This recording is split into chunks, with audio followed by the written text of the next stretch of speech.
Hello, welcome to GPS classes. आज का topic है आपका sources of the Indian constitution और ये हम जल्द से जल्द पूरा करने की कोशिश करेंगे। ठीक है, सबसे पहला आप देखिए ऑस्ट्रेलिया। ऑस्ट्रेलिया जो है आइलैंड कॉन्टिनेंट बोलते हैं इसे। ऑस्ट्रेलिया क्या बोलते हैं? Island continent. देखिए बेचारा आइलैंड है, दूर दूर से इसको रिसोर्स की जरूरत पड़ती है, तो हमने यहाँ से क्या लिया है? बिना ट्रेड के मर जाएगा। तो हमने ट्रेड एंड कॉमर्स कहाँ से लिया है? हमने ऑस्ट्रेलिया से लिया है। हमने trade and commerce. Okay, we have taken trade and commerce from Australia.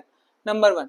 Number two, आप देखिए अगर आप पूरा वर्ल्ड मैप आप देखें तो ऑस्ट्रेलिया यहां से पास है एशिया के, और उस साइड पास है नॉर्थ अमेरिका और साउथ अमेरिका। ठीक है, तो बीच में पड़ता है ऑस्ट्रेलिया। एक तरफ एशिया और एक तरफ आपका नॉर्थ एंड साउथ अमेरिका। तो ये क्या बन गया इसके लिए? Concurrent list. हमने यहां से क्या लिया है? Concurrent list. जैसे यूनियन लिस्ट होती है, स्टेट लिस्ट होती है, उससे हमने कॉन्करेंट लिस्ट कहां से लिया है? हमने ऑस्ट्रेलिया से लिया है। कॉन्करेंट लिस्ट में टोटल सब्जेक्ट्स हैं 52 सब्जेक्ट्स हैं। हमारे देश में कितने सब्जेक्ट्स हैं कॉन्करेंट में? 52 सब्जेक्ट्स हैं कॉन्करेंट में। एक और चीज, island constitution, trade and commerce, concurrent list, अच्छा, और एक ज्वाइंट सिटिंग। ज्वाइंट सिटिंग हमने कहां से लिया है? ऑस्ट्रेलिया से लिया। अरे यूनियन लिस्ट, स्टेट लिस्ट के बीच में कॉन्करेंट लिस्ट, एक तरह की ज्वाइंट सिटिंग हो गई। दोनों लिस्टों के बीच की एक ज्वाइंट सिटिंग हो गई। ये तीन चीज हमने ऑस्ट्रेलिया से लिए, आपको कंप्लीट। एक आया government of India 1935। Government of India 1935 से आप एक चीज याद रखना, इससे ऑफिस ऑफ गवर्नर बोलो। गवर्नमेंट, गवर्नर, गवर्नमेंट, गवर्नर, तो गवर्नर्स ऑफिस हमने कहां से लिया है? गवर्नमेंट ऑफ इंडिया 1935 से लिया। ठीक है, जापान से हमने लिया procedure established by law. Japan से क्या लिया? प्रोसीजर एस्टैब्लिश्ड बाय लॉ, मतलब जो लिखा है कानून में उसी के अकॉर्डिंग सजा होगी। प्रोसीजर एस्टैब्लिश्ड बाय लॉ, ये हमने कहां से लिया है? जापान से लिया है। ठीक है, यूएसएसआर आया हमारा। यूएसएसआर, यूएसएसआर मतलब पुराना रशिया, सोवियत रशिया बोलते हैं।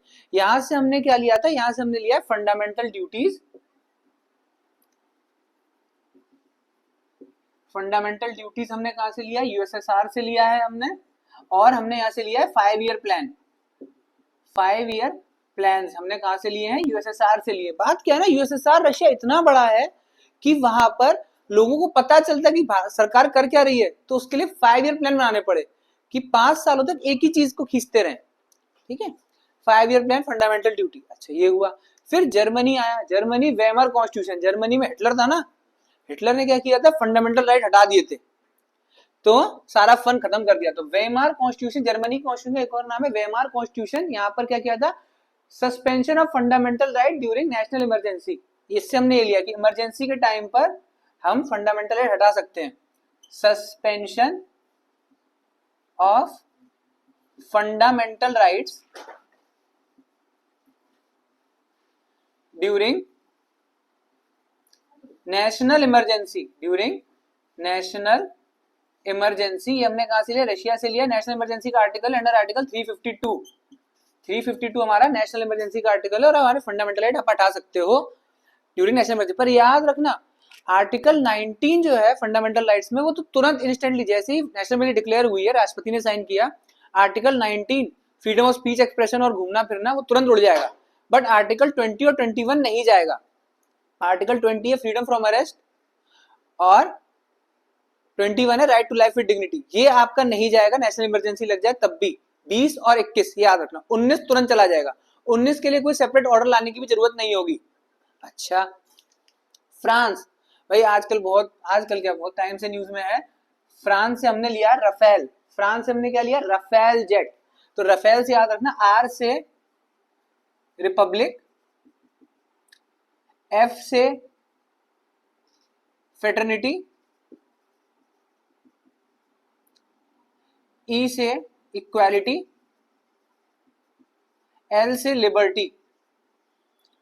बन गया रफेल। बन गया रफेल। रिपब्लिक मतलब representation of the public, fraternity मतलब होता है भाईचारा, इक्वालिटी मतलब समानता, लिबर्टी मतलब होता है आजादी, मतलब लिबर्टी। अच्छा, फिर आया आपका south Africa.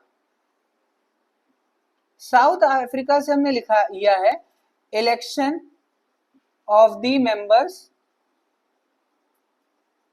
To the Rajya Sabha. Rajya Sabha में मेंबर्स का इलेक्शन हमने लिया है साउथ अफ्रीका से, जबकि याद रहे अगर आप साउथ अफ्रीका से एक सीधी लाइन बनाओ, सबसे नीचे साउथ अफ्रीका, सीधी लाइन आप बनाओ, सबसे ऊपर पड़ता है आयरलैंड, इससे सीधी लाइन बनाओ, सबसे ऊपर पड़ता है आयरलैंड। यहां से नीचे वाले से लिया हमने इलेक्शन, ऊपर वाले आयरलैंड से हमने लिया है nomination of members to the Rajya Sabha, to the Rajya Sabha.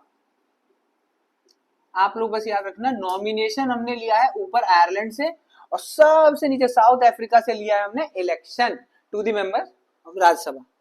दूसरी चीज जो हमने साउथ अफ्रीका से लिया उसको बोलते हैं, बहुत इंपॉर्टेंट है, under article 368 constitutional amendment act. Constitutional amendment का प्रोसीजर हमने कहां से लिया है, हमने लिया है साउथ अफ्रीका से लिया है। कॉन्स्टिट्यूशन अमेंडमेंट, संविधान में संशोधन करने का कहां से लिया है, साउथ अफ्रीका से लिया। कैसे याद रखोगे, महात्मा गांधी गए थे साउथ अफ्रीका, तो महात्मा गांधी सबसे पहले इंडिया में नहीं साउथ अफ्रीका में फ्रीडम स्ट्रगल करी थी, तो पहले वहां का कॉन्स्टिट्यूशन अमेंड किया, फिर इंडिया में आए। ऐसे याद कर सकते हो आप, छोटी ट्रिक बन गई। South Africa constitution amendment. अच्छा, अब बारी आई हमारी कनाडा, इधर आ गए, कनाडा पर आए। कनाडा आपको बताऊं इतना बड़ा देश है, वर्ल्ड की सेकंड लार्जेस्ट कंट्री कौन सी है, कनाडा है। इतना बड़ा है बट फिर भी इसकी पॉपुलेशन बिल्कुल कम है। क्यों कम है, क्योंकि ज्यादातर एरिया बर्फ से ढका हुआ है, इतना ठंडा है कि हैबिटेबल नहीं है। कैपिटल ओटावा है और 2-3 सिटीज हैं इसके इंपॉर्टेंट, ठीक है, बाकी ज्यादा कुछ इंपॉर्टेंट नहीं है कनाडा में। बट सुन लीजिए, कनाडा में हमने क्या लिया है, residual power to the centre. इतना बड़ा कनाडा है कि कनाडा ने ये बोला कि भाई हम ज्यादातर ऐसा करते हैं, जो हमारी बची कुछ रेसिडुअरी पावर है वो सेंटर को दे देते हैं, इतने बड़े कंट्री में पावर डिस्ट्रीब्यूट नहीं करते हैं। यहां से हमने एक और चीज लिया, उसे बोलते हैं क्वासी फेडरल। क्वासी फेडरल मतलब होता है, नॉर्मल कंडीशन पे तो हम फेडरल हैं, बट हम सेंटर को ज्यादा प्रेफरेंस देते हैं, सेंटर के पास ज्यादा पावर है, इसे बोलते हैं क्वासी फेडरल। हमारा देश भी क्वासी फेडरल है। ज्यादातर हम क्या है, फेडरल हैं, बट इमरजेंसी के टाइम पे हम यूनिटरी भी बन जाते हैं, तो हम क्या हो गए, क्वासी फेडरल हो गए। Residual power to the centre और क्वासी फेडरल, ये दो चीज आप याद रखो, आपका काम बन जाएगा।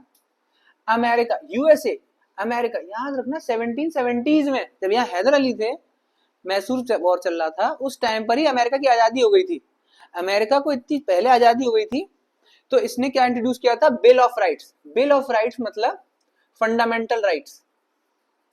हमने अमेरिका से क्या लिया है, फंडामेंटल राइट्स। एक और तरीका आप याद करने के लिए बना सकते हैं कि अमेरिका और रशिया की लड़ाई चलती है, रशिया से लिए हमने फंडामेंटल ड्यूटी और अमेरिका से लिया हमने फंडामेंटल राइट। ये याद करने के लिए कर सकते हैं, बिल ऑफ राइट्स। और यूएसए से क्या लिया है हमने, जुडिशियल रिव्यू।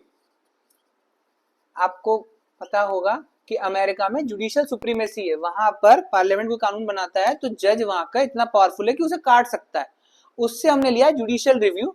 जुडिशियल रिव्यू का आर्टिकल है 13, अंडर आर्टिकल 13 क्या है, जुडिशियल रिव्यू। हमारे देश में इस समय सुप्रीम कोर्ट, हाई कोर्ट दोनों के पास पावर है कि सेंट्रल लॉज को काट सकते हैं। सुप्रीम कोर्ट, हाई कोर्ट दोनों के पास, कौन से आर्टिकल से, आर्टिकल 13 से। आर्टिकल 13 से हमने कोई भी एक्ट बना उसकी 13वीं कर दी, उसको हमने काट दिया, उसकी 13वीं कर दी। जुडिशियल रिव्यू अंडर आर्टिकल 13, ये हमने लिया है। बिल ऑफ राइट्स हो गया यूएसए से, और हमने लिया है प्रियम्बल। और हमने क्या लिया, रिटन कॉन्स्टिट्यूशन।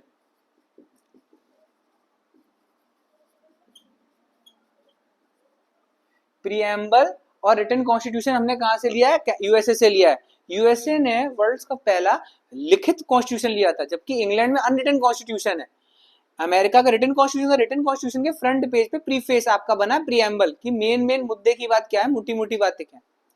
अच्छा, प्रियम्बल हो गया, written constitution, judicial review, bill of right, fundamental right, आपका यूएसए से, ये मेन पॉइंट थे जो आपने लिए। अब लास्ट और सबसे इंपॉर्टेंट बच गया है आपका इंग्लैंड। इंग्लैंड से हमने क्या लिया है, पार्लियामेंट्री फॉर्म ऑफ गवर्नमेंट। याद रहे, इंग्लैंड में राजा इतना इंपॉर्टेंट नहीं है, वहां पर पार्लियामेंट वहां का ज्यादा इंपॉर्टेंट है। वहां पे रिटन कॉन्स्टिट्यूशन नहीं, अनरिटन कॉन्स्टिट्यूशन है।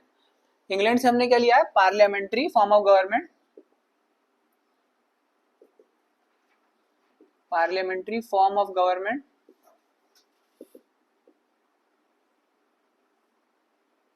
और सबसे इंपॉर्टेंट वाला है रूल ऑफ लॉ।